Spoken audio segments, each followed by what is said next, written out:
70-ական թվականները հիրավմամբ համարվում են մեր ժողովրդի ոսկե դարաշրջաններից մեկը, ու դա պատահական չէ, Դեմիրճյանի ժամանակահատվածի շինարարական բումը մեր Արարատ 73-ի ոսկե դուբլը, բացի դրանից հենց 70-ական թվականներին մենք շահագործման հանձնեցինք Մեծամորի ատոմակայան, որը մինչ այս պահը մեր տարածաշրջանում նմանը չունի։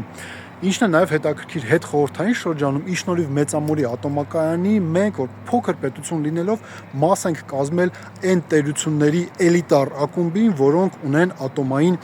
էներգետիկա, համապատասխան ոլորտ ունեն։ Ինչն է նաև հետաքրքիր, տեսեք, Փաշինյանը մեկնում է Ղազախստան, հանդիպում է Տոկաևի հետ, գալիս են պայմանավորվածության հենց այս ոլորտում, ատոմային էներգետիկայի ոլորտում համագործակցության, որովհետև մենք ունենք մասնագետներ, ունենք փորձ, Ռոսատոմի հետ համագործակցության շնորհիվ մենք կարողացել ենք մեկ անգամ արդեն երկարաձգել շահագործման ժամանակահատվածը, եւս մինչեւ 36 թվականը կարող ենք շարունակել շահագործումը, ավելին Ռոսատոմը առաջարկում է նոր ատոմակայան կառուցել, բայց այստեղ տրամաբանական հարց է առաջանում։ Լավ, իսկ ով է դեմ, որ մենք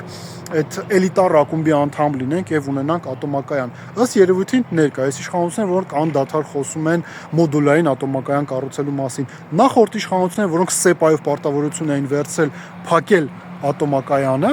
եւ Թուրքիան եւ Ադրբեջանը, որոնք գրեթե ամենօրյա ռեժիմով պահանջում են, որ մենք հրաժարվենք մեր Մեծամորի ատոմակայանից։